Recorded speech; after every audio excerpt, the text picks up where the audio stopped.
Hello everyone, Chad here, and just a quick disclaimer before the episode gets started. There are some audio issues in this podcast. There are some slight echoes of my voice, and there is some wire movement issues. Hopefully you can bear through it. It's a great conversation, and so forgive me, this issue won't happen again, but I just wanted to let you know ahead of time that it does exist, and I hope you listen through it anyways. Thank you all so much. Bye.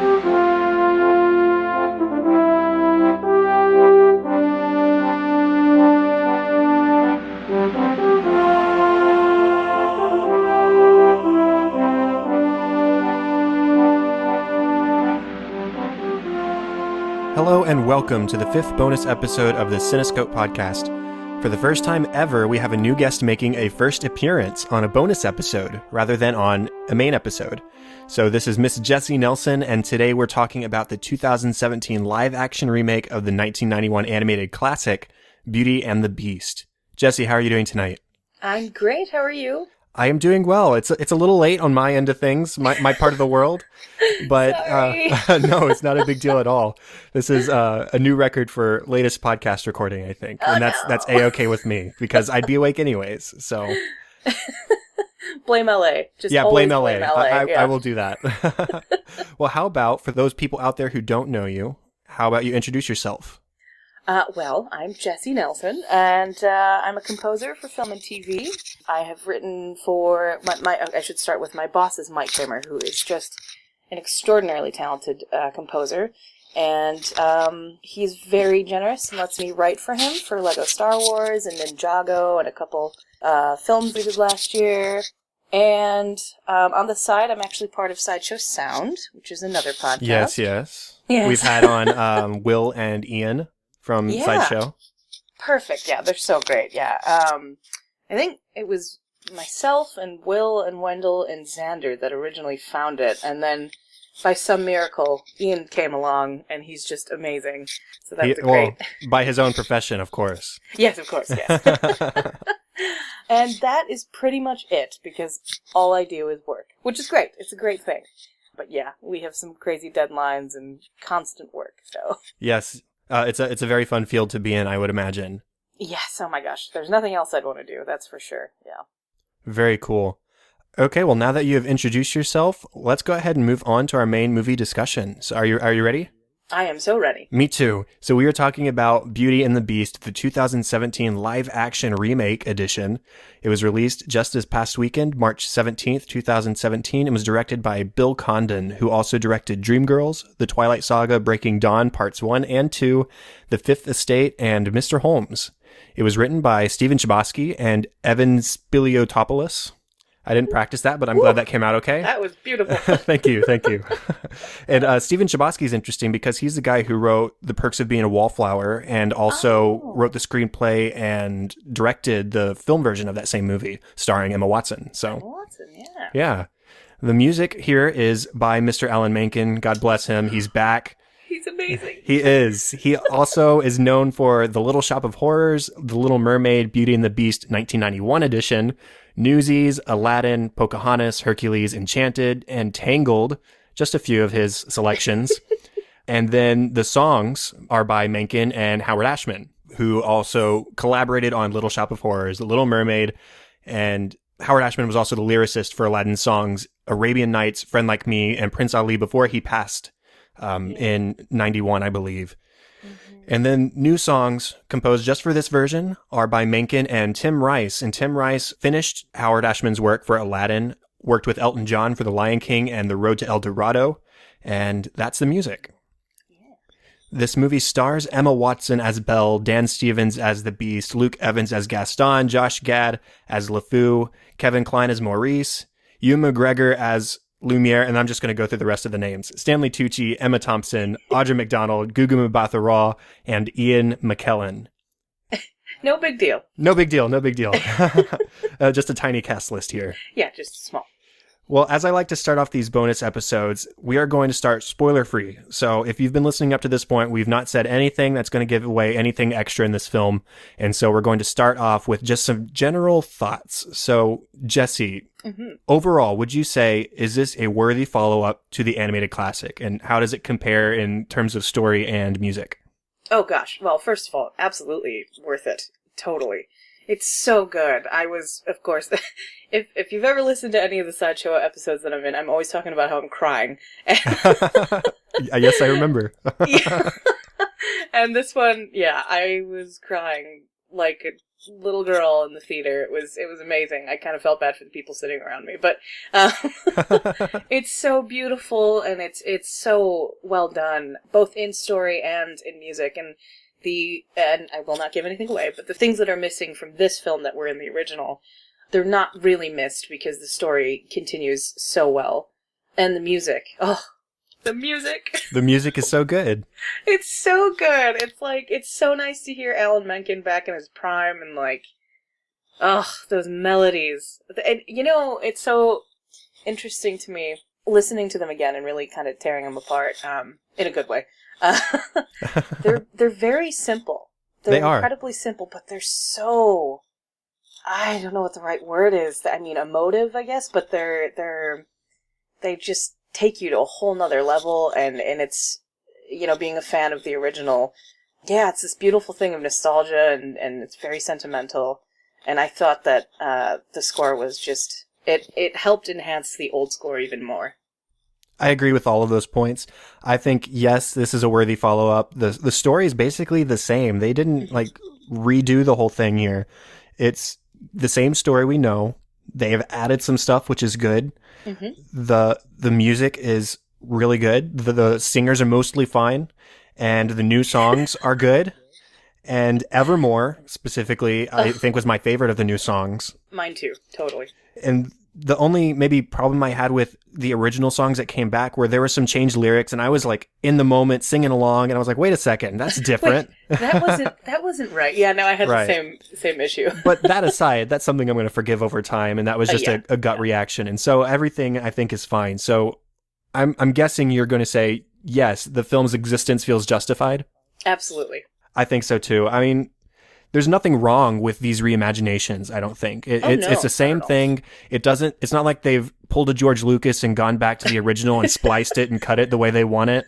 It's still the same film. I bought Beauty and the Beast 1991 edition on Blu-ray this past week, and I'm going to sit down and I'm going to watch it, and it's going to be the same movie I watched when I was an infant, right? Yeah, so no, totally. The existence of this live action does not change anything. No, and I actually just watched the original, and I mean, it's crazy how, similar the scenes are. Or I shouldn't even say similar. They're, exact copies. It's crazy. They did such a good job. Right. And that being said, though, it's not like you're watching a live-action, shot-by-shot version of the 1991 film. Correct. So while they do definitely harken back to some of the more iconic scenes, and those are somewhat lifted, it doesn't feel like I'm just watching a shot-for-shot remake, which is something I don't think anybody wanted. No. Totally agree. Yeah. I think they did perfect justice to the fans, so that those little moments that were very similar, you were just like, oh yay, yeah, Right. It makes you feel back at, me being, oh god, how old was I in 91? 3? I was -1. Oh my gosh, I'm so old. Just -1. Not too much of an age difference old. there. Great. I mean, yeah, me too. I was -1. Well, I think we would both agree that this is worth seeing in the theater, I think, because while it's going to be good on home video, there's something about seeing this one in particular in the theater. We've heard news today that it's made bukus and bukus of money. And so you're going to be seeing it for these first couple of weeks with the theater full of people. And it's going to make that experience even better because it's going to be people who love the original and are there to see this new version brought to life. Absolutely. And just the cinematography alone is a reason enough to go see it in theaters. But then, getting to hear the score on a proper theater sound system, if you will. I mean, you have to go. Yes. And so I think that's our spoiler-free section. So we both gave it our highest regards. It's a fun movie. You should go see it. Yes. Don't let any controversy, whatever it is, throw you off. It's worth seeing. So that's that. Yay! And now at this point, we're going to be talking some spoilers. We're going to be going a little bit more in depth. And, it's still the same story, but there are some new things, some new twists and turns along the way. And we will be revealing some of those. So just be prepared for that. If you don't want spoilers, if you haven't watched the movie yet, don't listen past this point. So, Jesi, my first question I want to ask you is, what are your opinions of the animated film or the stage musical? Like, what are your experiences with those before this version? I never got to see the live musical. I do know some of the songs because I used to sing them for auditions. Right. Which, don't get me started on that. But, yeah, I guess I don't have much of a comparison between the two because I don't know the musical all that well, but I was such a diehard fan of the original that I was actually really nervous for the new one to come out. Okay.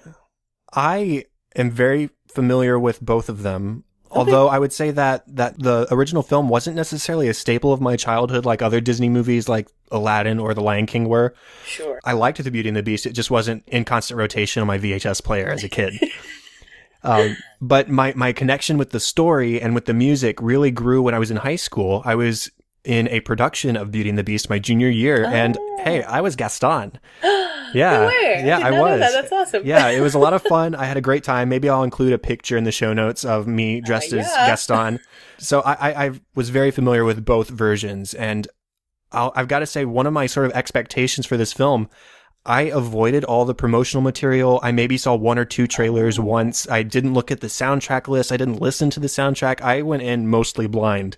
And in a way, I think that kind of hurt my experience just a little bit. I love the movie, but I did have some disappointments, mostly regarding, I was watching the film, and as I was watching, I was like, okay, here's where Human Again is. Oh, Human Again's not there.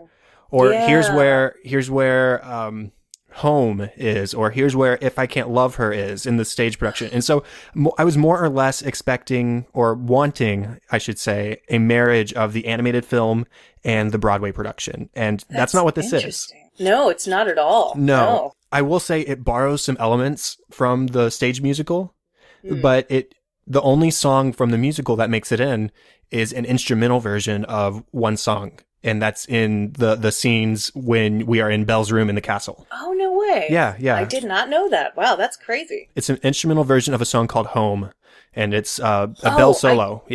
I did know that. Yes. I sang that for an audition once, but I guess I didn't recall it that well because right. I was probably sobbing or something. Who knows? It was pretty subtle for sure, but that's the only one that really made it in. And there was maybe one of the interludes in the Gaston song that came from the stage musical, I think. Sure. But aside from that, there's very little representation from the stage musical. And like I said, that was one of my initial disappointments watching the movie, but it's because I was so unprepared for what this movie was going to be. I went in pretty blind compared to a lot of people, I think. Sure. That's kind of crazy because I actually didn't even sort of naively, I guess, think about the musical at all. I went in totally just thinking of the animated film. Huh. I'm so intrigued now. I want to go talk to my musical theater friends and be like, so, right. What did you think? I think for the stage musical, Alan Menken and I think it was probably Tim Rice, if I had to guess, went in and composed additional songs for the musical versus the film. Sure. And so I was sort of expecting, okay, it's the same team. Maybe those will carry over. And they didn't, and that's okay. I forgive them. And I'm sure on rewatches, not having that sort of expectation in the back of my head, it's going to hold up a lot even better than it already did. Yeah, I guess that would totally kind of be blindsiding. I'm actually a little surprised now that we've talked about a little bit that they didn't include more of the musical songs. That's interesting. Well, I did look it up a little bit online, and I think one of their reasonings was that the songs that they composed for the musical were written for a musical act. You've got an act one and you've got an act two. So Beast's big song comes at the end of act one. Sure. And in this movie, it comes at the end of, films are typically in 3 acts. And so Beast's song Evermore comes at the end of act 2. And so it's sort of the structure of it and the function of those songs within the stage musical versus in the film. And I understand that, makes sense. Going back, yeah. But, just it's expectations. And that's sort of the expectation I had. So let's move on to story. So there's a lot of same, there's some different.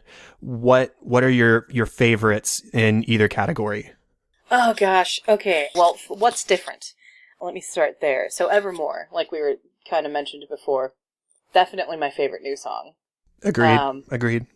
It was really heartbreaking. Like, the lyrics are really sad.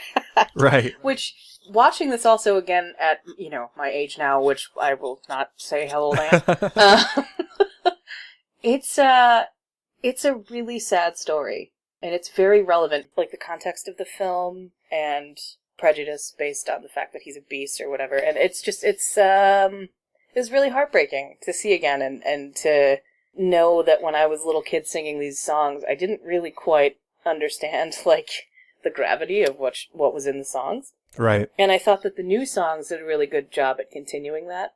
What was was it called The Day in the Sun? Yeah, Days in the Sun. Days in the Sun. Oh.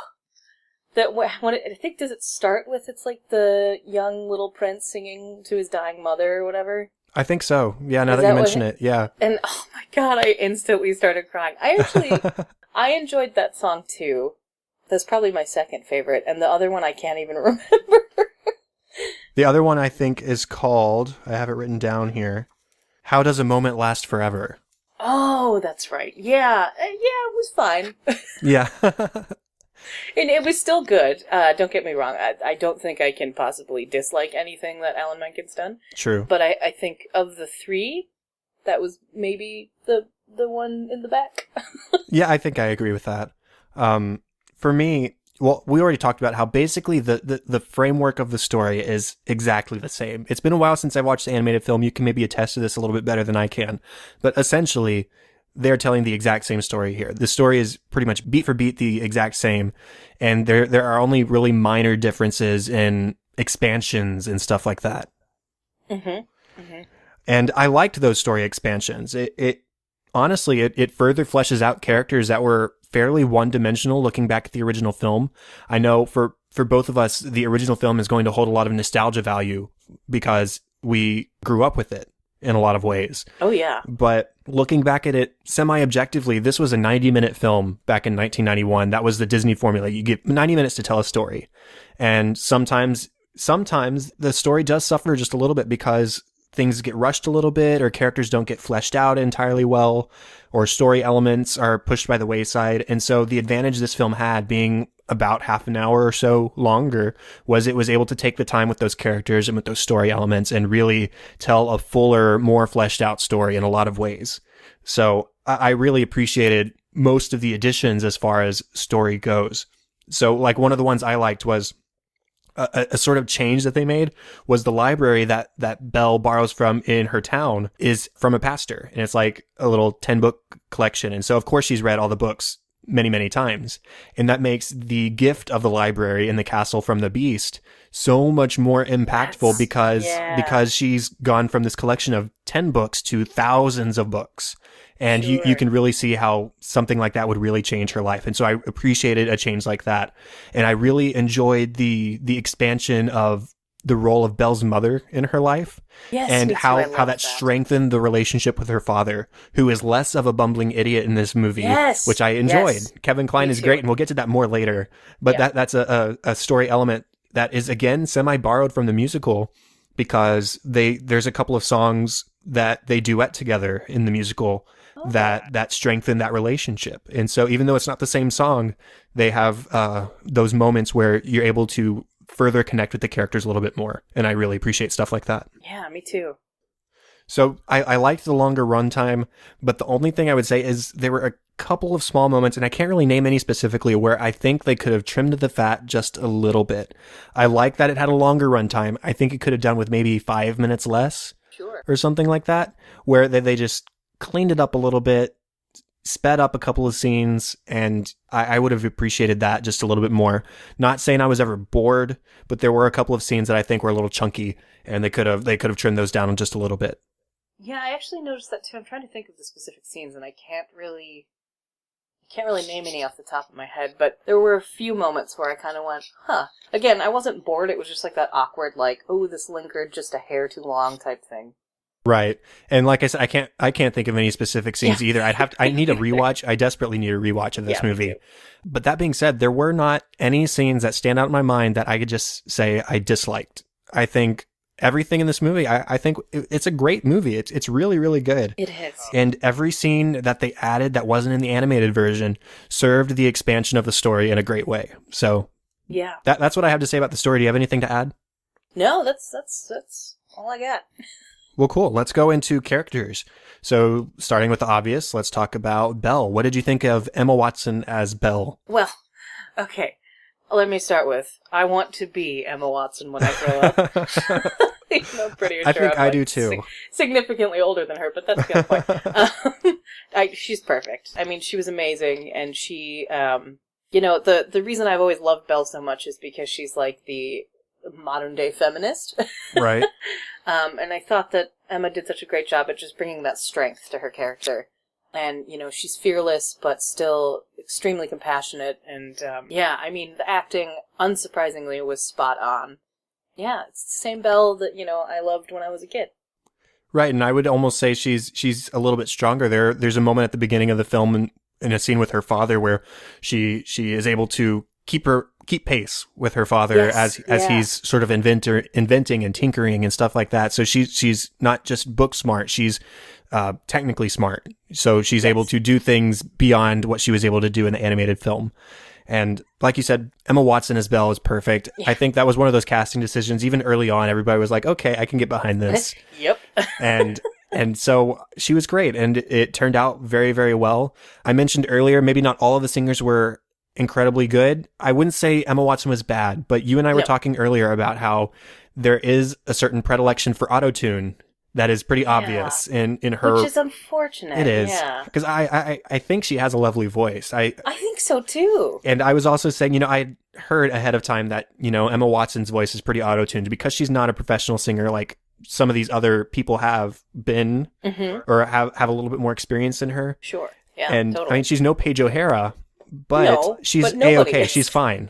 Right. She is. She totally is. And I there's something that I appreciated about the quieter version of her voice because, Belle wouldn't be, I don't know, I just can't see her out there being this belty, like, singing out to the winds, so I appreciated the smaller kind of introverted voice. But I struggled there with the auto-tune. I feel like if they wouldn't have done so much, it would have been, I don't know. I think it was less obvious after Belle, the first opening song. Yes. I noticed that too, yeah. Yeah. But that opening number, it's a little too bad. But it's still, it was still fine. It was still great. Right, and it doesn't take away from her. No, not at all. Not at all. And the opening number is still amazing. And I forget how, that thing goes on forever. It's like 7 minutes. It's so long. And then we have Dan Stevens as the Beast. And Dan Stevens has a marvelous singing voice. I thought it was fantastic. Evermore was such a powerful song, and I loved him as the Beast. I love the look of the Beast too. There was some weird controversy going. It wasn't controversy, but like discussion going in that he looks fake. He looks blah blah blah blah blah. And I was like, he looks A-okay to me. He looks like the cartoon, and that's what I wanted without looking cartoonish. Absolutely, I thought he looked beautiful. I know some people struggled with like his horns and everything. I loved the attention to detail, and I thought that the CGI that they did with his face was still very human-like and emotive, and it didn't look like super fake. I loved it. And his voice, well, first of all, I love him. I've got to say, I'm not very familiar with Dan Stevens. I'm assuming you watched Downton Abbey. Oh, do I ever? Well, okay, there it is. Yes, Matthew Crawley. He did. I was really surprised by his singing voice. I do wish that, and I understand why they did it, but, they had something there to make his voice sound deeper. Yes. And I wish they could have just let up on that just a tiny bit, because it was a little distracting to me. But really, that's a very, very, very small detail. And his voice was surprisingly very, very good. Agreed. And then one of the character expansions we were talking about, the Beast gets a pretty significant one in that the prologue, we actually see him lingering as a human for a little bit longer. As we see the ball that he's throwing in his castle and being all selfish and dancing with all the ladies and turning away the enchantress and all that kind of stuff. We see all of that. And then we learn over the course of the film that this is a learned behavior from his father because his mother died when he was a kid. And the reason all the other people in the castle are cursed along with him is because they didn't prevent this learned behavior. Exactly. And I love that sort of double background edition where we see why the Beast is the way he is, why he's so selfish, why he's so rude. And we also see why all these others were punished alongside him. Because, in the original film, you don't get that. You just, okay, they live in the castle, so they're cursed. Suck it. Yeah, I know. I loved that too when that was revealed. I was like, oh my God. Right, and I think that so comes from sense. Mrs. Potts. Is that who says it? Yes. Okay, that's what I thought. So, yeah, the Beast, Belle, their romance was a lot more fleshed out in this version because you have more than just something there to develop their relationship. You have something there, but then you get a little stuff before, get a little stuff after, you get some just dialogue scenes, which are perfect, that help to make their relationship a little bit more believable. And I think, they had nice little comic relief type moments that really helped elevate that too, because it's a pretty heavy story, and, sometimes you get nervous about the comic relief moments, like, are they going to be too cheesy? But I thought they did a really good job. Yeah, now what about Maurice? Kevin Kline as Maurice.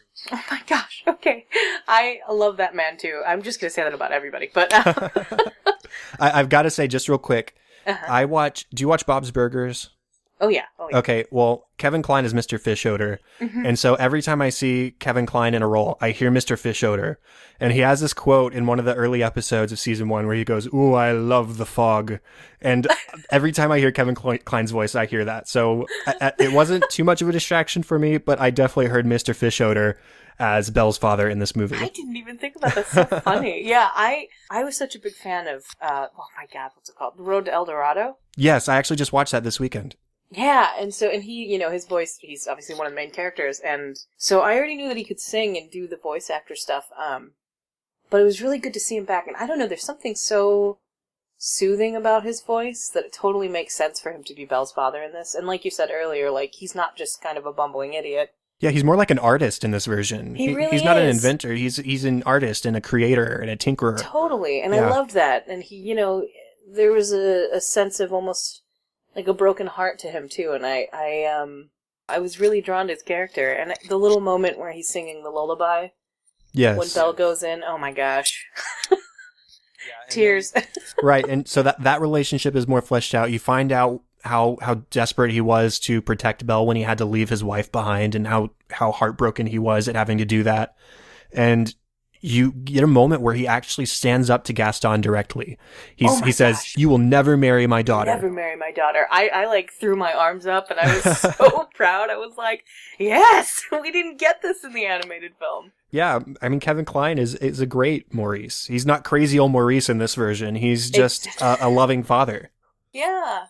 Well, speaking of crazy old Maurice, let's talk about Gaston a little bit. Luke Evans is pitch perfect as Mr. Gaston. Yes, and we'll touch more on this later, I'm sure, but he is by far my favorite vocal performance. Oh, he has a fabulous singing voice. Holy so cow. good. I was not ready for that either. And, I was also not ready for Gaston to be perhaps more despicable in this version than he was in the animated film. He almost has this sort of bipolarity to him.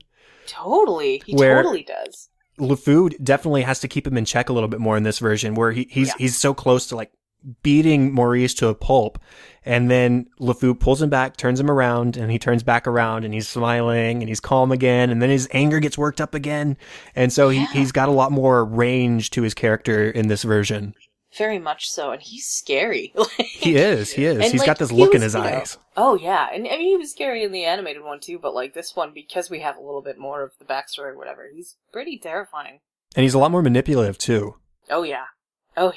Where there's a scene where Maurice has shown up after Gaston left him for dead, tied up next to a tree for the wolves to get him, and he's in the tavern, and he has told everybody, Gaston left me for dead. And then Gaston shows up and entirely turns the situation around and takes the heat off of him and puts it onto Maurice, and that's how he gets Maurice committed. Yes. And it's just this mastery of manipulation and taking people's words and using it against them and twisting them. Yeah, and using his own really reputation. Yeah, using his own reputation for his benefit. And it's crazy to see how manipulative and how evil he truly is in this version. Yeah.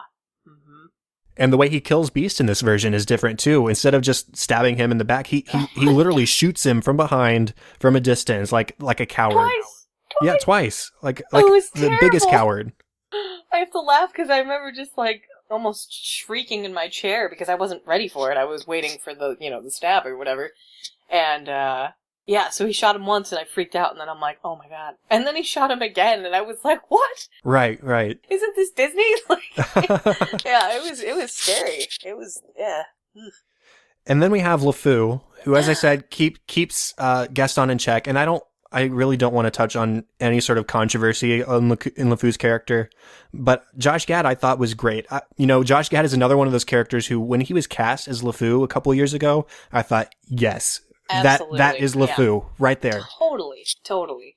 And we get more story on him, too. I think, actually, my favorite part of the film, which it's kind of crazy because it's a small moment that has nothing to really do with... Well, no, it does. It's important. It's when Gaston locks up Maurice and Belle, and LeFou questions him on it. He's like, wait, are you, like...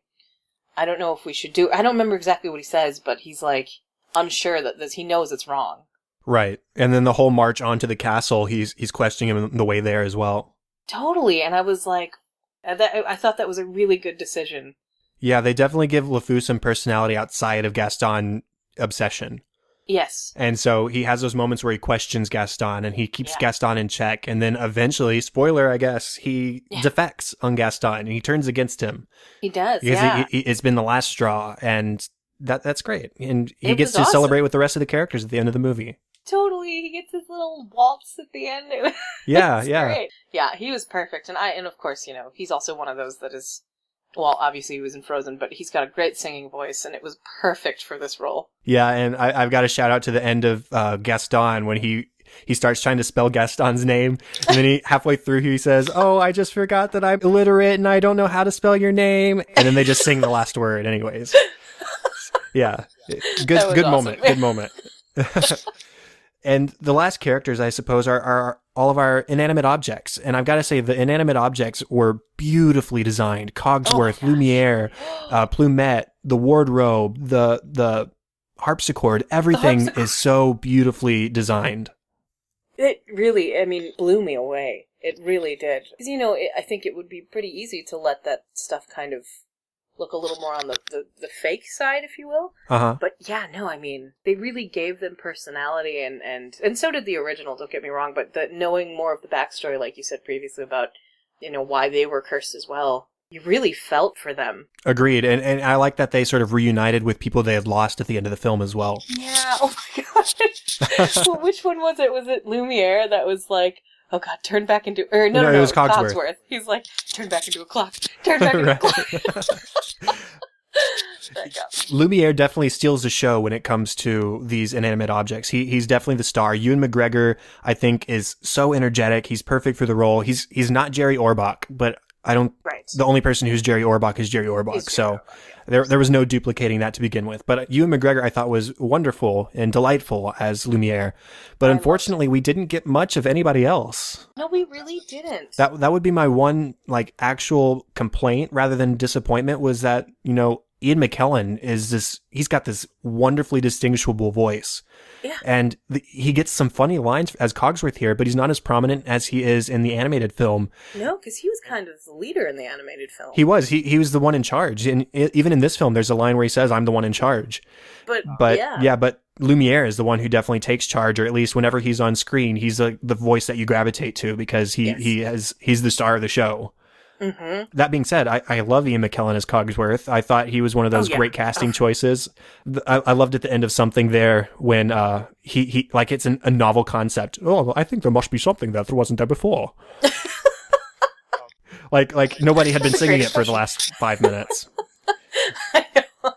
I loved him. Yeah. It's Ian McKellen. He's going to be fantastic no matter what. Yeah, and he's the one who I wanted more specifically, but I think all of them besides Lumiere could have used just a little bit more voice time.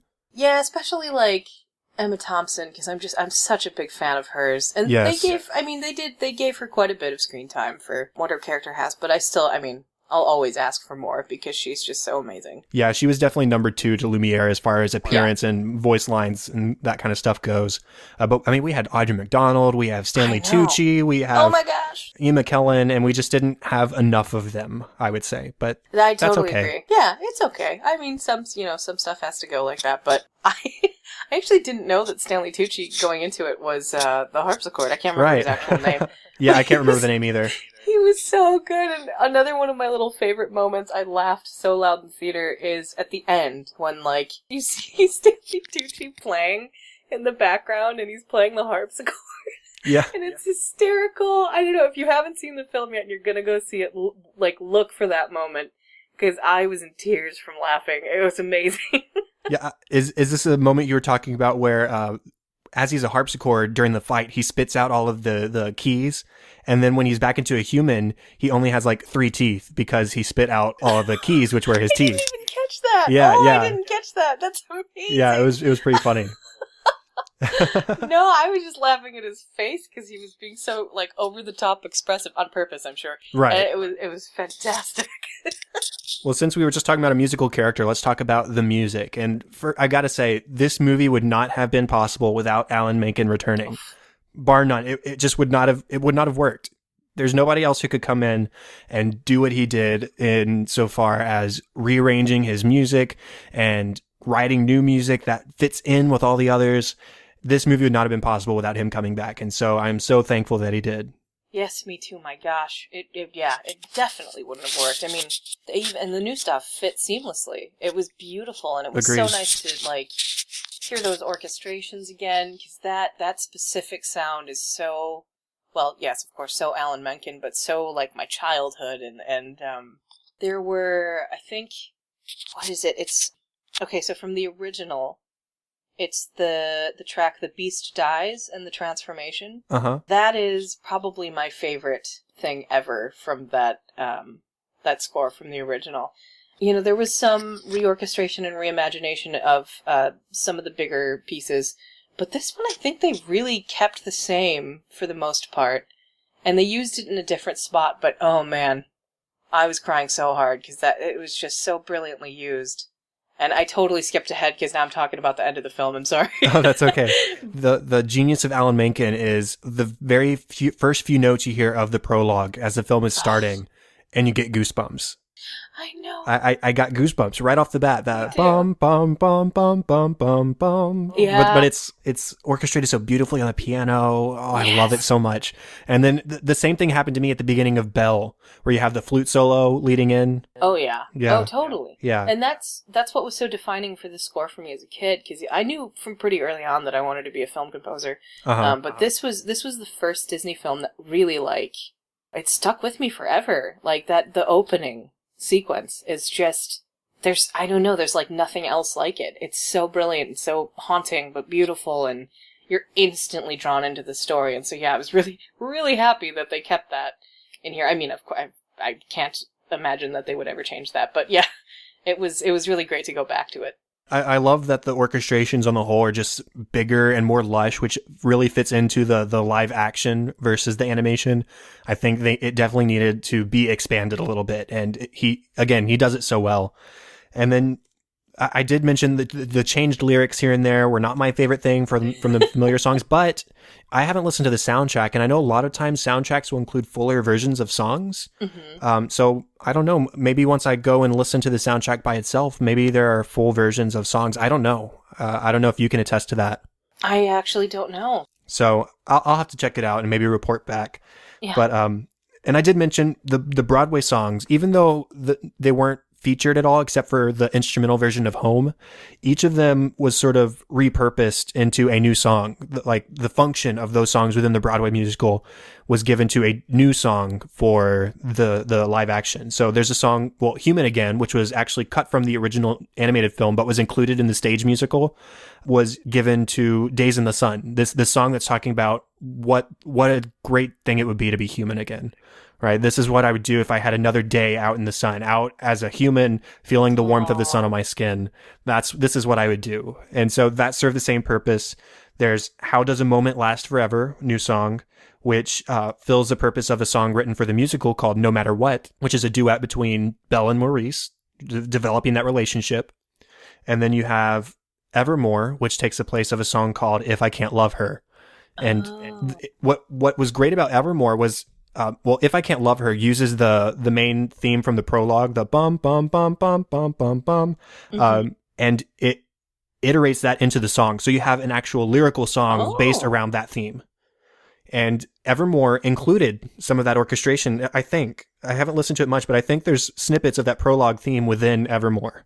That sounds right. I'd have to listen to it again, but yeah. Right. But anyways, all that goes to say, Alan Menken's a genius. I'm so glad he's back. And That's so cool, though. I didn't know about that. Yeah, that's amazing. This wouldn't have worked without him involved in this capacity. Oh, he's a god. Anything else to say about the music, Jesse? Oh man, it's totally it's totally a side note, but I never realized how terrifying the mob song is. Oh, it is. And I've got to say, as Gaston, that was probably my favorite one to sing. Oh, I'm sure. Goodness me, because that's up there for me for like one of my favorite songs. Even though it's really kind of a disgusting song. It is. But man, is it well written. Yeah. And it was like, I don't know, it felt more intense in the live action for me. Uh-huh. My eyes were just like super wide the whole time, and I was like, holy crap, one of those things again where being a kid I didn't realize, the depth of the song. But it's a good one, but it's really scary. Yeah, it's a lot more visceral because you're right up in the action with real people and real violence and all those kinds of things. And so it definitely is a lot more affecting in that way. Yeah, and then Luke Evans just like belting it out, and you're like, oh god. The range in that song for Gaston is way up high and it's way down low, and it everywhere in between. It's a fun song to sing. I'm sure. That's so cool. Yeah. Now let's go ahead and move on to sort of takeaways from the film. So I would say the basic themes are all still there. You've got greater themes though of friendship and betrayal when it comes to Gaston and LeFou. You've got this theme of sacrifice when it comes to the Beast, but also in this version you have that coming from Maurice, who has sacrificed his wife, essentially, so that his daughter may survive and have a life for herself. So that theme is expanded to another character. And then you have the idea of learning to see past the exterior for both Belle and the Beast. Belle's expectation of this monster, essentially, and looking past that. And then Beast looking down at this damsel or maiden, however you want to see her, and realizing her strength within as well. And so them seeing past each other's exterior in order to get to the soft interior. Aww. Right. What about you? Any sort of takeaways or things that might have been different that you didn't take away from the animated version but did take away here? No, I pretty much, everything you said was pretty spot on. Yeah, I think it definitely, the expansion of the characters just really helped make the takeaway even feel more in depth. And yeah, I don't really have much to add to that. Good. I'm glad I covered it. Yeah. Well, what about final thoughts for the movie? Any things you haven't said compared to the original opinions, objective opinions, as like if the original did not exist, what would your opinion be? All those kind of things. Oh man, if the original didn't exist, I don't know. Because I was actually thinking about this earlier. So much of this is sentimental that I don't think I can give an objective point of view on what I would think of it. I mean, if you haven't seen it, really do go see it. It's totally worth it. I don't know. Yeah. I don't have much to say other than go see it. It's brilliant. It's beautiful. Everything about it is beautiful. The cinematography, obviously the music, the costumes. Holy cow. Yeah. The set design and the production design and the costume design, all those beautiful things. Everything. Yeah. I would say if the Broadway didn't exist, I would like to think I would love this movie. I love this movie anyways. Yes. I think I might like it even more if those didn't exist because I wouldn't have those expectations going in. Sure. Now, like I said, I really don't have any dislikes of this movie. There's nothing to not like here. There were just those disappointments that were set up by my expectations. And again, if I had paid a little bit more attention to the promotional material, if I had watched the trailers, if I had looked at the soundtrack or listened to anything, I think I would have realized, okay, this isn't the Broadway. There's not going to be any of that in here. And I wouldn't have been sitting through the movie thinking, okay, maybe now. Yeah. And that's okay. That's my own fault. And that's A-okay. But again, compared to the original, it's still a good film. It's the same film. I can't imagine people who are fans of the original going in and watching this and not enjoying it because all the scenes that you enjoy from the original film are in this one. Are here. Just presented in a different light. Totally. And then it's just up to you if you like the additional material. If you don't like the additional material, that's fine. But you're still going to see large swaths of the animated feature brought to life. Totally. So, I mean, that's the bottom line for me is I think everybody should see this if you enjoy Beauty and the Beast. Even if you don't enjoy Beauty and the Beast, there's new stuff here. And I was talking with a guy on his podcast a couple days ago about this movie, and he actually only saw the original 2 months ago. I'm not going to dive into that, but he only saw that 2 months ago, and he likes this one more. He thought it was a more fleshed out version, and that's what we've been spending this whole episode talking about, how they do flesh out a lot. And I think with time, maybe I could share that same opinion. My roommate went and saw this yesterday with his fiance, and he walked out saying he thinks it's better than the original. As much as he loves the original, he was Cogsworth in our production, by the way. And despite his character's representation in this movie, he walked out saying, I think it's better than the original film. So, I mean, take that as you will. I'm not quite there yet. I still am holding on to that nostalgia, but I think that this is a beautifully made film and definitely worth the retelling. Yes, absolutely. Yeah. Well, if that's all we have to say, I think this is the end of the 5th official bonus episode of Cinescope. Thank you so much for being here tonight, Jesi. Of course. Thank you for having me. You and I know we're going to be hearing some more of you pretty soon here on Cinescope, so everybody can look forward to that. Contact for the show, facebook.com/Cinescope Podcast and @Cinescope Pod on Twitter. Please remember to go to iTunes, rate, review, subscribe. It's a big help to expanding our audience. If you have feedback or ideas, you can email at theCinescopePodcast@gmail.com. Or if you're interested in co-hosting, if you have a movie that you love, that you would like to talk about for 45 minutes to an hour, email me and I'd love to have you on the show. Now, Jesi, where can people find you online? Oh, goodness. Okay, so you can find me on Twitter at... I really need to change this. It's J Nellybags. Yes, it is. Yes, you heard that correct. That is JNELLYBAGS. Thank you for that. I'll tell you the backstory there. You can email me at jessinelsonmusic@gmail.com, and that is Jesi with one S and an I. You can think of it like Jedi. Yes, that's what my phone autocorrects your name to every time I type it. And you can leave it that way because I love it. And I think that's all that I really have for online presence. Awesome. The best place to find me online is on Twitter at Chadadada. That is CHADADADA. So there's a story there too, I'm sure, but we're not going to dive into our Twitter names. I'm also on Facebook at facebook.com/chad.hopkins. And all the show notes, all the weird contact information, all the spellings that you don't have to type for yourself, you can find those in our show notes, which can be found in your podcast app or thecinescopepodcast.com. And that's all for this week, or for this bonus episode at least. So thank you, Jesi. I've loved having you on the show and talking with you tonight, and looking forward to talking with you some more. Yes, can't wait. And thank you everyone for listening to our 5th bonus episode. I'm Chad Hopkins. This was Cinescope, and we'll be back later this week with episode 34. Have fun and celebrate movies.